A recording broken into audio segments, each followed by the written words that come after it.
Olá, este é O Tema é Direito, um programa do curso de Direito do Centro Universitário Franciscano. Meu convidado de hoje é o professor Fernando Hoffmann, professor da URI, Campo Santiago, egresso aqui do curso de Direito da Unifra. Seja bem-vindo, professor. Muito obrigado, Cristiano. Obrigado pelo convite, em primeiro lugar, né? E sempre bom retornar à Unifra, aí, a casa que nos forma, né? É importante a tua presença aqui, inclusive como egresso, né? Como disse, do curso de Direito. E isso significa que a gente vem fazendo o trabalho de forma adequada, não, Fernando? Sim, acho que sim, me parece que sim, até porque são vários egressos aí que galgaram vários espaços, né? Seja acadêmicos, sejam cargos públicos, e que a Unifra vem mostrando trabalho nesse sentido, né? E tu resolveu então seguir a carreira acadêmica, não, Fernando? Sim, sim. Primeiro hoje mestrado, hoje professor. Primeiro mestrado, agora fazendo doutorado. Doutorado em Direito pela Universidade Vale do Rio dos Sinos. Como mestrado também. Bom, convidei o Fernando aqui para a gente conversar um pouquinho sobre teoria do direito, teoria crítica do direito, qual é a importância desse discurso no mundo jurídico e, em alguma medida, a gente associar, né, essa discussão com o novo Código de Processo Civil, principalmente no que tange ao como se decide em processo, vamos dizer assim, porque essa é uma grande modificação do novo Código, né, a forma como se decide. Então, Fernando, o que é possível dizer assim inicialmente sobre a importância de se falar numa teoria do direito, numa teoria crítica do direito, talvez até como rompante a essa cultura manualística, né, que imperou por algum tempo e continua imperando, né, mas que eu creio que assumiam uma valorização um pouco mais incisiva há uns 20, 15 anos atrás. Sem dúvida alguma, sobretudo hoje, o papel de se falar, em primeiro lugar, em teoria do direito, né, que talvez seja um tema que às vezes na faculdade, pelos próprios alunos, e por nós como somos alunos, quando somos alunos, às vezes é deixado um pouco de lado, né, mas que mais à frente vai se ver a importância de se falar em teoria do direito e depois em se buscar uma teoria crítica do direito, né, porque, sem dúvida alguma, vários dos problemas que acontecem hoje, que se mostram hoje no direito, seja com a entrada em vigor do novo CPC e essa questão da decisão jurídica, seja no direito constitucional, hoje tão cheio de problemas ultimamente, né, com decisões do STF que contrariam a Constituição, se mostra um tema bastante importante em se entender o porquê de se decidir de certa forma, o porquê de ter que se levar em conta a Constituição, o porquê de ter que se levar em conta as fontes jurídicas e não necessariamente só as leis, só as regras ou as normas, mas a importância dos princípios, a importância de saber se operar, de saber lidar com essas espécies normativas, digamos assim, e sobretudo com uma teoria do direito que vai evoluindo com o passar do tempo e que às vezes o direito não apreendeu muito bem isso, né, Cristiano? Agora, me parece que também há uma relação direta disso com a própria autonomia do direito, né? Quando se relaciona direito, teoria, prática, obviamente, e processo, me parece que é importante também fazer referência ao fato de que o direito tem a sua autonomia e que e a luta é constante para que essa autonomia não seja corrompida por outros sistemas, como o sistema de religião, moral, política. Tu vê isso como um problema, inclusive no plano da teoria do direito hoje, Fernando? Sem dúvida alguma, talvez um dos problemas mais latentes, né, Cristiano? O direito sempre estando à mercê de alguns ataques, né? O Lênio brinca, chama de operadores externos, mas que são justamente a política, hoje mais do que nunca, né? A economia, muitas vezes pautando decisões jurídicas, e nesse nível até a importância de se mencionar, talvez, vários teóricos hoje que trabalham com law econômico, né, com direito à economia, com teorias econômicas aplicadas ao direito, aplicadas ao modo de se decidir, que trazem um grande pragmatismo para a decisão e decisões mais consequencialistas do que qualquer outra coisa, né, mais de ocasião. E, sobretudo, também o campo da moral de não se poder trabalhar no direito, não poder se permitir que o direito seja tomado por esses padrões de moral corretiva, né, como se o direito tivesse sujeito a uma moral que vai lá e corrige, porque se a decisão, mesmo sendo correta, seja amoral, algo tem que vir corrigi-la, né? Mas na tua concepção, essa tradição aí vem de que lugar, Fernando? Por que tu acha que é assim? Por que tradicionalmente o sistema do direito tende a ser corrompido por esses operadores externos, aí usando a expressão do professor Lênio Streck? Eu acho que muito se deve a um déficit de filosofia no direito, eu acho, muitas vezes, sem dúvida alguma, né?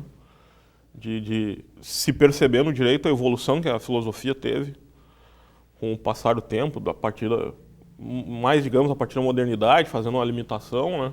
Uma delimitação até os dias de hoje. E talvez, sem dúvida alguma, no caso do Brasil, dado também a nossa construção histórica, talvez alguns autores da sociologia, nesse caso, sejam importantes para desvendar algumas coisas, o papel do estamento na sociedade brasileira, na própria formação da magistratura, e não só da magistratura, mas dos juristas como um todo, né?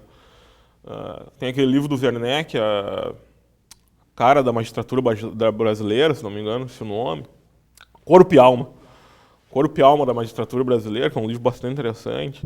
E talvez Faoro explique algumas coisas também sobre o papel do estamento nessa formação toda. E, sobretudo, e daí eu acho que, sobretudo nesse caso, trazer algumas questões políticas para dentro do direito, normalmente ligadas a interesses políticos, né? E não necessariamente a política como política, né, Cristiano?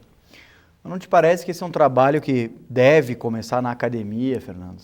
Que as pessoas, ao invés, né, daquela obsessão pelo estudo da dogmática do direito, já desde o início sejam inseridas nesse contexto, no contexto de uma filosofia no direito, de uma sociologia jurídica adequada, a que se evite esse tipo de fenômeno? Sem dúvida alguma, sem dúvida alguma. Acho que o papel, e daí acho que da academia, lato sensu, né? Assim, num contexto mais amplo, desde a graduação, né? Tentar fazer com que o aluno tome contato com essas leituras que são diferentes, às vezes muito diferentes, né? E tentar também romper um pouco um sistema que hoje não está muito interessado por esse tipo de questão, né? O sistema como um todo, né? O sistema talvez de ensino jurídico hoje, né? Um pouco mais interessado numa formação mais dogmática mesmo, né? Na verdade, tem vários fatores que levam a isso, não, Fernando? Tem a própria forma de avaliação dos cursos em Direito no Brasil. Sem dúvida. Acabam revelando isso. Sem dúvida. Na verdade, se você vê hoje, os índices externos aí mais importantes de avaliação dos cursos brasileiros é o exame da OAB e o ENAD. Então, a gente, enquanto teórico do direito também, né, não só prático, mas também teórico, e ciente da importância da teoria do direito, fica se perguntando em que medida esses avaliadores realmente avaliam os cursos de direito. Sem dúvida alguma. Porque se você for ver, não se avalia a produção de um curso, em termos de produção discente dos alunos. Sem dúvida alguma. Não se avalia isso, não se avalia a qualidade da produção docente. Se avaliam números. E vejam como isso é próximo também da obsessão do próprio judiciário pelos números. Claro, sem dúvida. Mantendo... Agora, claro, estou pensando nisso agora, mas mantendo uma perspectiva liberal tanto no que tange ao dizer o direito quanto no que tange ao ensino do próprio direito. Não, sem dúvida alguma. Quase uma cultura jurídica que se criou, que não é só jurídica, não, é uma cultura da nossa sociedade hoje de pensar tudo numericamente, performaticamente, né? Ou seja, querendo atingir performance, querendo atingir quantidade, e não se preocupando com uma avaliação mais qualitativa, seja a nível de graduação, a nível dos cursos. Nós mesmos que somos pesquisadores sabemos o que é lidar com Lattes e o que é ter que abastecer um currículo Lattes, né? E ter que ficar produzindo. É impressionante como essa questão quantitativa ela perpassa por tudo, né? E talvez a grande vitória cartesiana está aí, né? Sem dúvida. Porque o pesquisador bom é o pesquisador que publica bastante. Bastante. O juiz bom é o juiz que julga. Bastante. O desembargador bom, o tribunal bom é aquele que publica no seu site que decidiu tantos mil processos naquele mês. E a gente sabe que, sem dúvida alguma, a gente que escreve, que produz, que para te atingir um certo nível de quantidade, a qualidade em alguns momentos vai ficar um pouco de lado. Claro, quando tu chega num determinado nível, a gente não escreve mais uma porcaria, digamos assim, né? Tu escreve bem, tu vai escrever bem. Mas não, certamente todos os artigos que tu tem que publicar, porque tem que abastecer o Lattes, não vão ser daquele nível que poderiam ser tu tendo um nível de produtividade normal, né? Para o nosso telespectador compreender adequadamente o problema, né? O Lattes é um sistema que vincula os professores, que controla a produção dos professores, e os professores que estão vinculados a programas de graduação, mas também a programas de pós-graduação em Direito, eles estão totalmente numa situação de refém desse tipo de plataforma, porque eles têm números a cumprir também. Como um juiz, guardadas as devidas proporções, como um juiz de direito tem. É verdade. É a mesma coisa. A ligação do juiz de direito hoje, do promotor, é o CNJ, né? É o papel do CNJ aí. Pois é, e aí entra então a importância de se falar numa teoria do direito adequada ao enfrentamento também do problema da quantidade. Sem dúvida alguma. Do problema do número, da obsessão pelo número. E como trabalhar isso em sala de aula, Fernando? Porque a teoria do direito aí implica um ganho qualitativo, né? No trabalho com o direito, seja em sala de aula, seja na pesquisa, seja onde for, né, Cristiano? Em sala de aula, eu acho que talvez a grande saída para nós aí, sobretudo para quem é mais afeito, mas acho que para todos, os professores como um todo, né, mesmo os que não são mais afeitos à carreira acadêmica e tal, eu acho que a grande questão é tentar trazer a teoria do direito dentro de temas importantes, né, ou seja, nas cadeiras de processo civil, tentar pelo menos, às vezes, trazer a teoria do direito ali, né, trazer a hermenêutica, trazer algumas questões que, aqui é importante, né, se pensar na saída do hard para o working, né, aqui muda decisivamente, no próprio direito constitucional, essa questão dos princípios, do working é importante por causa disso, né. Quando se for tocar em temas que se consegue fazer essa ligação, e boa parte deles se consegue fazer essa ligação, acho que em sala de aula tentar fazer essa ligação, né? E nas cadeiras mais propedêuticas, eu acho que tentar ir fundo mesmo, que seja duro às vezes, né? Agora, incrível como, né, te ouvindo assim, Fernando, te ouvindo, me faz pensar sobre a relação do direito, talvez até com a própria metafísica. Uma relação direta do direito, onde o ser acabou sendo escondido e nós não conseguimos desvelar o ser do direito e dessas várias áreas do direito. Se você pensar o direito de família, por exemplo, ele tem um sentido que foi ocultado pela dogmática. O direito das sucessões também, o direito processual civil também, o direito penal, o direito constitucional.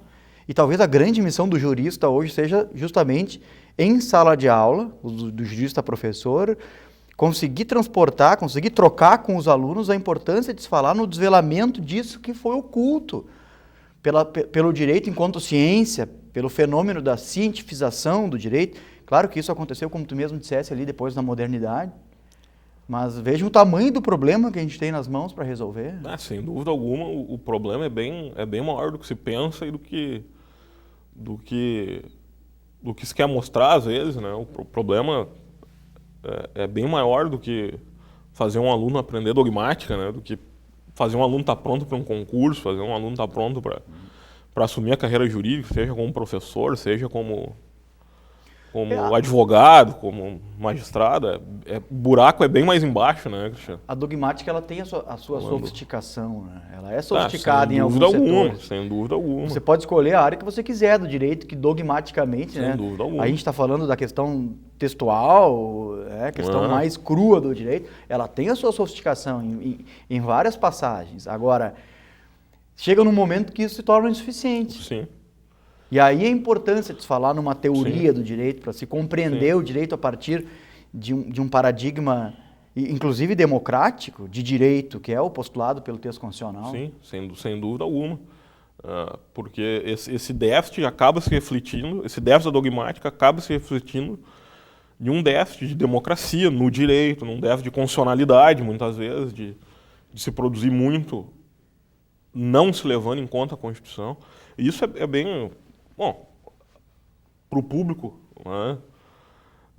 O mais claro, talvez, hoje, sejam algumas decisões do STF, até do Supremo Tribunal Federal, né? Até pelo ganho do STF dos holofotes atualmente. Mas tem áreas como foi da minha pesquisa de mestrado, como dos juizados especiais federais, que talvez um dos grandes problemas da quantidade de processos que chegam aos juizados especiais federais, advindos de questões previdenciárias, né, sempre ligados ao INSS e à litigância pública, né, sempre contra a União, Sim. É porque nós vamos encontrar, às vezes, várias portarias do INSS, normativas internas do INSS, que às vezes contrariam a Constituição, contrariam decisões dos tribunais, do STJ, do STF, que são negados benefícios administrativamente, o segurado tem que ajuizar alguma ação. Né? Esse é um tema importante para a nossa conversa de hoje. Eu acho que a gente pode fazer um pequeno intervalo e voltar justamente daí. Vamos? É possível, Fernando? É possível, é possível. Então fique conosco, nós já retornamos.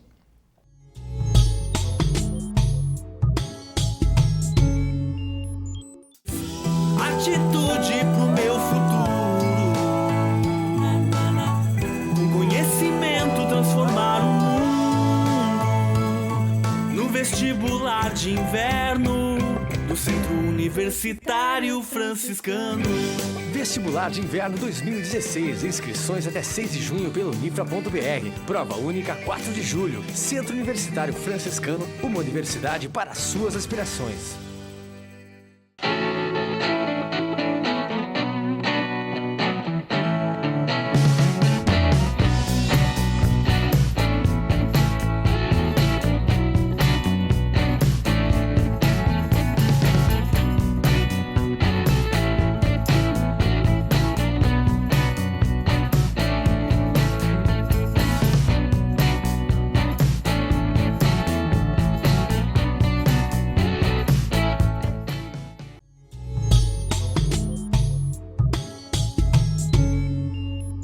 Olá, retornamos com o tema É Direito de hoje.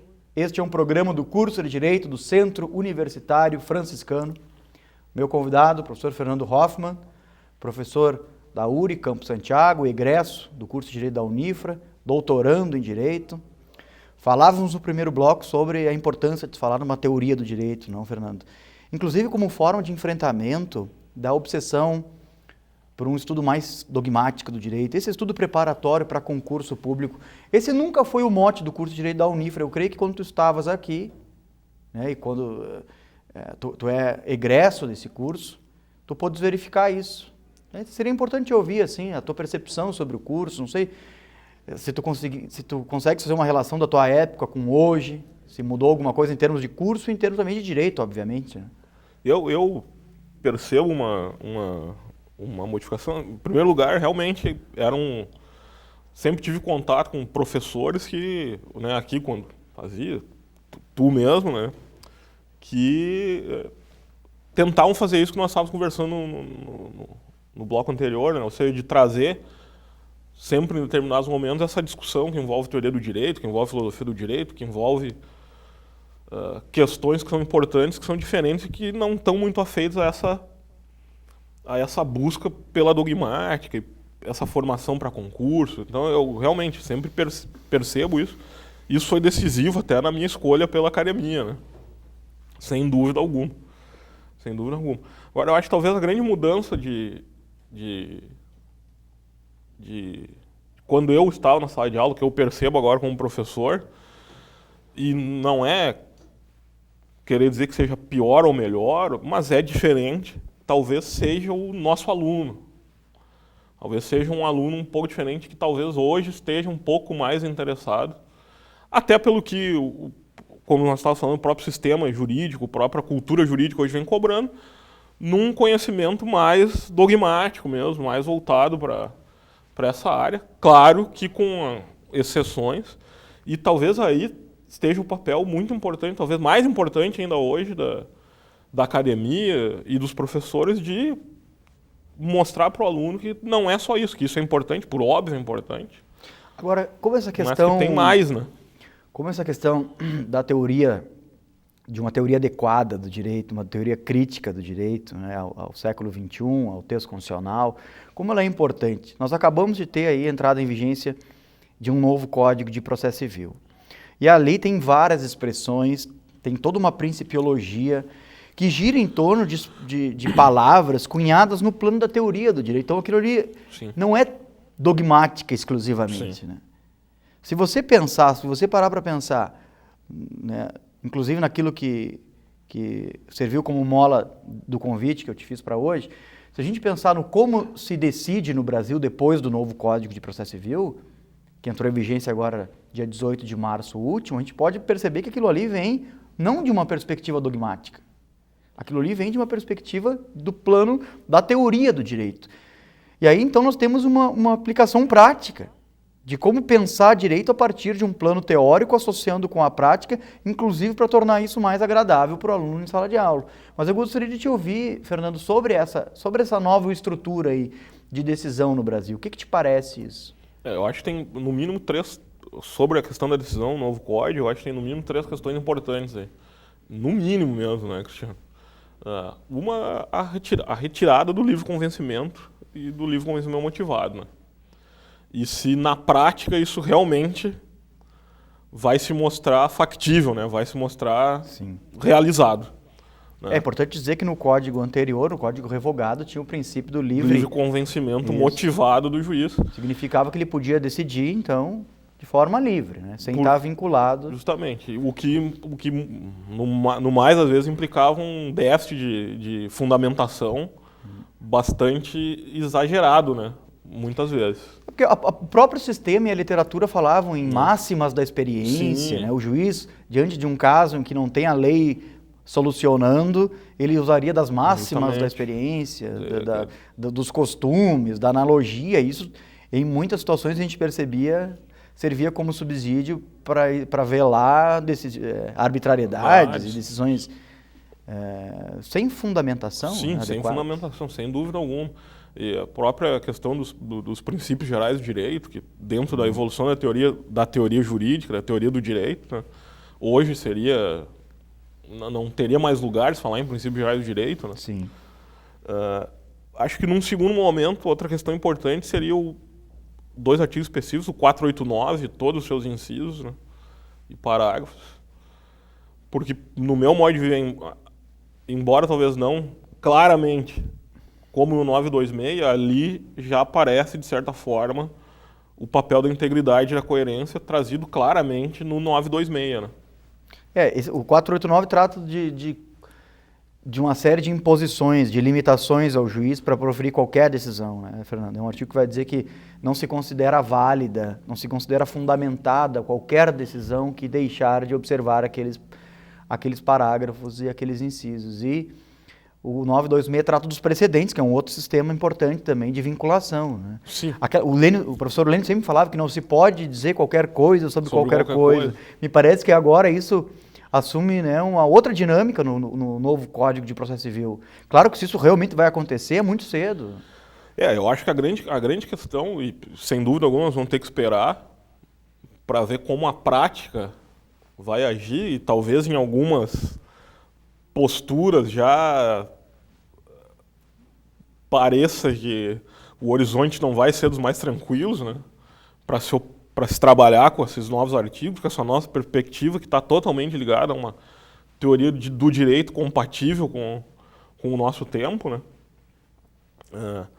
A gente vai ter que esperar, mas o que não se precisa esperar, né, Cristiano, é para dizer que isso implicam mudanças efetivas, né? O 489 e o 926 implicam mudanças efetivas, seja na questão da fundamentação, propriamente dita, no 489, num dever de fundamentação que fica mais amarrado, né?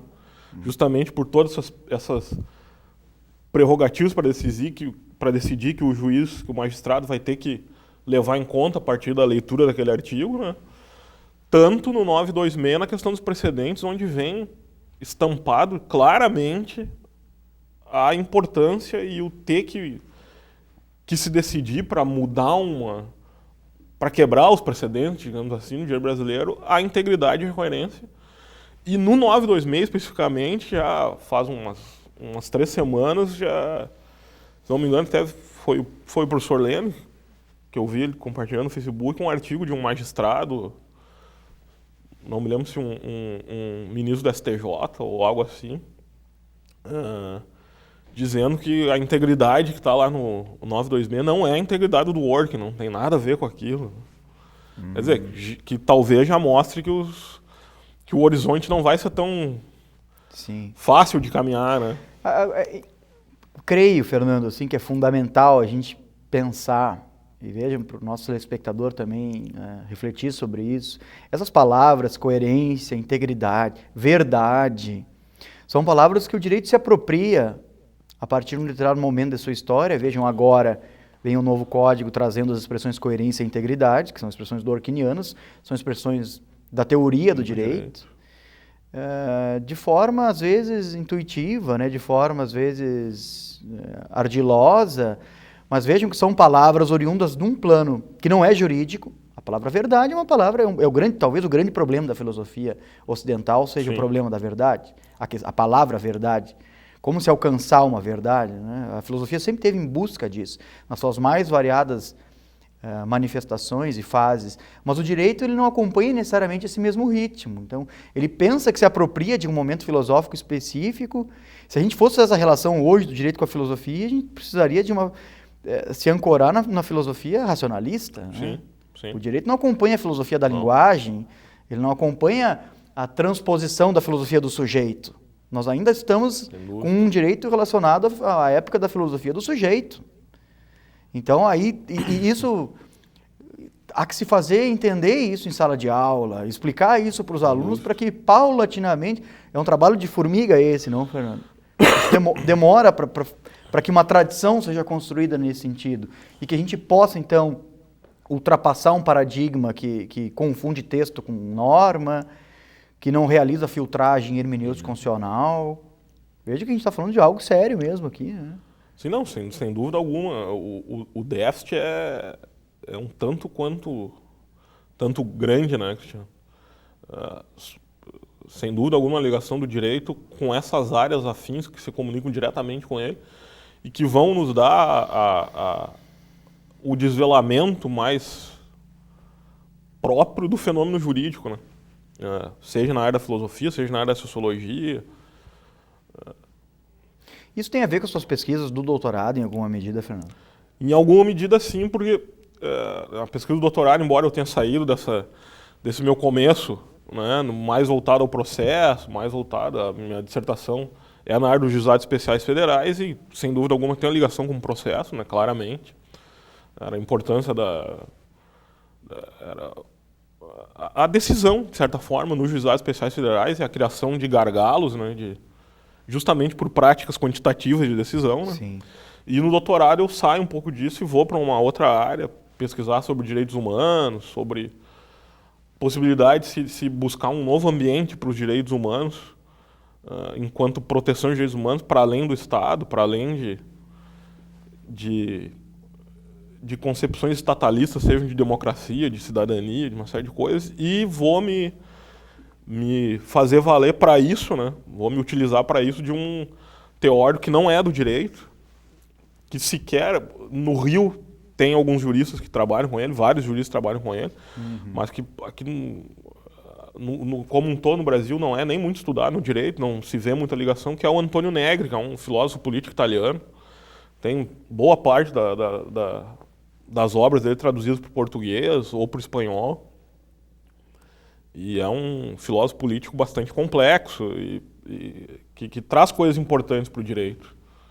Traz coisas bastante importantes para o direito, sobretudo para se pensar o direito e o Estado e essas instituições de garantia de direitos humanos, para além da visão estatalista, pensar essas instituições dentro de um paradigma de globalização. Interessante, né? E a importância de se trazer autores de outras áreas e que tem outra perspectiva. É necessário esse corte interdisciplinar. Sem dúvida alguma. E é algo que é bem caro a Unicinos, como tu bem sabe, né? Então, fui beber nessa fonte agora para a tese. E é um autor que nos traz coisas bastante importantes. Assim. O que a gente pode fazer é o seguinte, vamos deixar alinhavado que quando tu defenderes a tese, tu voltas ao programa e a gente conversa. Com o maior prazer. Volto sim, com o maior prazer. Eu gostaria então de agradecer a tua presença, dizer que o programa agradece, o curso de Direito agradece, a Unifra agradece a tua presença aqui. A gente sabe que as agendas são apertadas, então fica o nosso muito obrigado e te dizer que as portas do programa estão sempre abertas a ti. Eu agradeço mais uma vez o convite, Cristiano, e o prazer de estar aqui sempre na Unifra e sigo à disposição como sempre. Obrigado. Nós é que agradecemos. Este foi o tema É Direito de hoje. Fique ligado nos próximos programas da TV Unifra. Obrigado pela sua audiência e até a próxima.